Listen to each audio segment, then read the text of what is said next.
AI agents के बारे में बात कर रहा है। आपने एआई एजेंट्स के बारे में ये टर्म्स सुनी होंगी, एआई वर्कफ्लोज, एजेंटिक सिस्टम। ये टर्म्स थोड़ी सी कंफ्यूजिंग लगती हैं, लेकिन ये इतनी ज्यादा कंफ्यूजिंग नहीं है। आप सोच नहीं सकते एआई एजेंट्स की इंपॉर्टेंस 2026 में कितनी ज्यादा है। अगर आप अपना एआई एजेंट बिल्ड करते हैं ना, तो लिटरली आप 10 लोगों का काम एक एजेंट से करवा सकते हैं। और ये आपका एक ऐसा एम्प्लॉय होता है जो ना कभी थकता है, बल्कि आपके लिए 24 घंटे काम करता है। आप सो रहे होते हैं लेकिन ये आपके लिए काम कर रहा होता है। बहुत सारे बिजनेसेस एआई एजेंट्स को बिल्ड कर रहे हैं। अब तो कंपनीज में लोग एम्प्लॉयज हायर करने की बजाय एआई एजेंट्स बना रहे हैं। लिटरली एक एआई एजेंट्स 10 एम्प्लॉयज का काम कर सकता है। अगर आप आज के टाइम पे एआई एजेंट्स के बारे में नहीं सीखेंगे ना, तो आप बहुत पीछे रह जाएंगे। सबसे इंपॉर्टेंट बात यह है कि आपके छोटे मोटे काम तो एआई एजेंट्स यूं कर देगा, और फिर आप अपने मेन गोल्स पर फोकस कर सकते हो। जितनी ज्यादा एआई इंडस्ट्री ग्रो कर रही है ना, उतना ही इंपॉर्टेंट है एआई एजेंट्स के बारे में जानना। सो इस वीडियो में मैं आपको बहुत ही सिंपल वे में एआई एजेंट्स के बारे में बताऊंगी कि एआई एजेंट्स क्या होते हैं, ये कैसे काम करते हैं, इनको कैसे बिल्ड करते हैं। अगर आपको बिल्कुल भी टेक्निकल नॉलेज नहीं है ना, तो भी कोई बात नहीं। अगर आपको कोडिंग नहीं आती, टेक्निकल बैकग्राउंड नहीं है, तब भी इजी वे में मैं आपको एआई एजेंट्स के बारे में बताऊंगी, ताकि आपको बहुत ही इजीली समझ आ जाए। तो आपने मेक श्योर करना है कि वीडियो को एंड तक देखें, और आपने मेरे चैनल को सब्सक्राइब भी जरूर करना है, क्योंकि मैं ऐसा वैल्यूएबल कंटेंट बनाती रहती हूँ। तो इस वीडियो में हम सिंपल 1 2 3 लर्निंग पाथ को फॉलो करेंगे। पहले हम उन कंसेप्ट्स के बारे में समझेंगे जो आप ऑलरेडी समझते हो, जैसे चैटबॉट्स वगैरह। फिर हम एआई वर्कफ्लोज को समझेंगे, और फाइनली हम एआई एजेंट्स तक पहुंच जाएंगे। और ये सब कुछ मैं आपको सिंपल रियल लाइफ एग्जांपल्स के थ्रू समझाऊंगी, जो आप इजीली अपनी लाइफ में यूज करते हो। Believe me, at the end आपको सब कुछ क्लियरली समझ आ जाएगा। तो चलो स्टार्ट करते हैं लेवल 1 से, जो कि है लार्ज लैंग्वेज मॉडल, जिसको हम कहते हैं LLM। पॉपुलर एआई चैटबॉट्स जैसे चैट जीपीटी, गूगल जेमिनी और क्लोड, ये असल में LLMs हैं। ये मॉडल्स टेक्स्ट जनरेट करने में और एडिट करने में बहुत पावरफुल होते हैं। इसको ना और सिंपल तरीके से समझते हैं।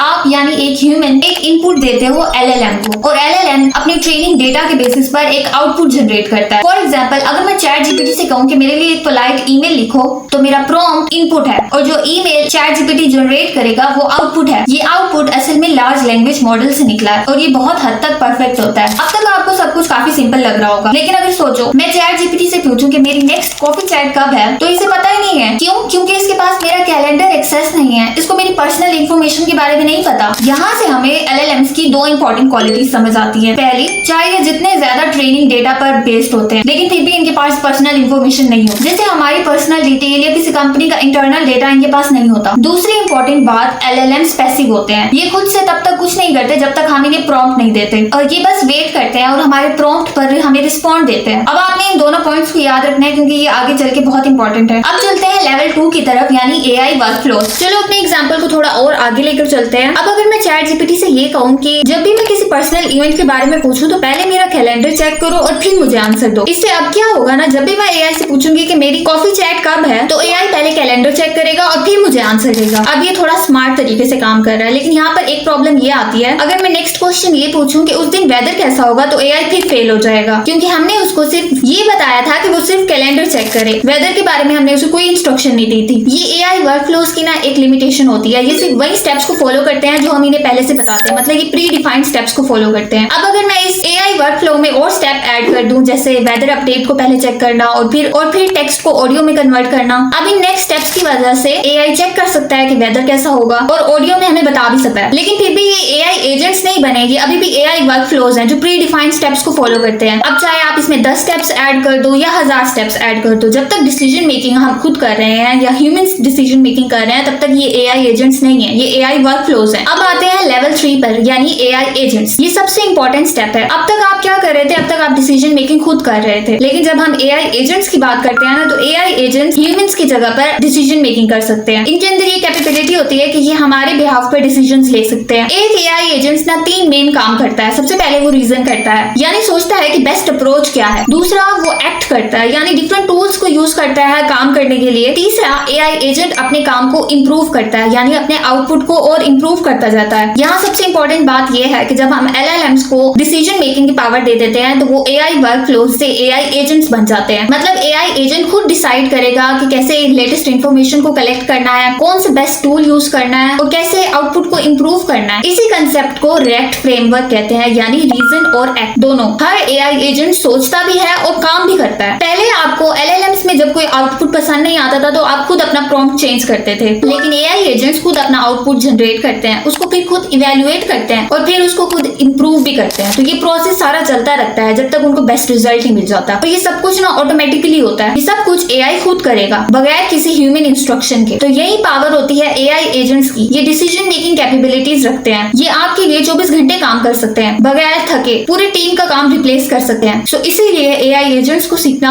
इस 2026 में कितना इंपॉर्टेंट है। जो स्मार्ट लोग हैं ना वो एआई एजेंट्स को यूज भी कर रहे हैं और अपने काम को आसान भी बना रहे हैं। अब तो बहुत सारे टूल्स भी हैं जिनसे no coding, vibe coding technique से आप एआई एजेंट्स को बना सकते हैं। अगर मैं इस पूरी वीडियो को समराइज करूं तो लेवल 1 में आप एआई को इनपुट देते हो और एआई आपको आउटपुट देता है। लेवल 2 में आप एआई को एक प्री डिफाइंड पाथ देते हो, एक प्री डिफाइंड स्टेप देते हो जिसको वो हर बार फॉलो करता है। और लेवल 3 में यानी एआई एजेंट्स में आप सिर्फ गोल देते हो और एआई खुद डिसाइड करता है कि उस गोल को अचीव कैसे करना है। एआई एजेंट डिफरेंट टूल्स को यूज करता है, डिफरेंट रिजल्ट्स को चेक करता है, खुद ही अपने रिजल्ट को इंप्रूव करता है। अगर आपको ये सब कुछ समझ आ गया है तो मैं नेक्स्ट वीडियो में आपको ये भी बता सकती हूँ कि कैसे बेटर प्रॉम्प्ट लिखते हैं, कैसे एआई को अपने फायदे के लिए यूज करते हैं, कैसे एआई में एडवांस जा सकते हैं आप और अपने काम को एआई के जरिए 10x 100x बेटर कर सकते हैं। एआई एजेंट्स को 2026 में सीखना बहुत इंपॉर्टेंट है। अगर आपको इस वीडियो में थोड़ा सा भी समझ नहीं आया तो वीडियो को फिर से देखो, फिर से समझो और यूं ही सीखते रहो और ग्रो करते रहो और मेरे चैनल को सब्सक्राइब भी कर दो। मिलते हैं नेक्स्ट वीडियो में, तब तक के लिए अल्लाह हाफिज।